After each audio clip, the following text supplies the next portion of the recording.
నటి మృణాల్ ఠాకూర్ తన personal life గురించి షాకింగ్ విషయాలు బయటపెట్టారు. బాలీవుడ్ స్టార్ హృతిక్ రోషన్ సరసన నటించిన సూపర్ 30 సినిమాలో షూటింగ్ సమయంలో ఎదురైన అనుభవాలపై ఆమె గుర్తు చేసుకున్నారు.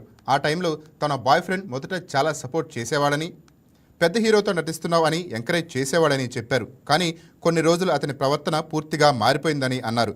తన చుట్టూ ఉన్న ఆడవాళ్లతో పోలుస్తూ పోటీ పడుతున్నావని, మారిపోయానేవాడని వెల్లడించారు. అతని మాటలు అనుమానాలు తనపై మానసిక ఒత్తిడిని పెంచాయని, అందం ఫిట్నెస్ విషయంలో కూడా కంపేర్ చేస్తూ బాధ పెట్టేవాడని చెప్పారు.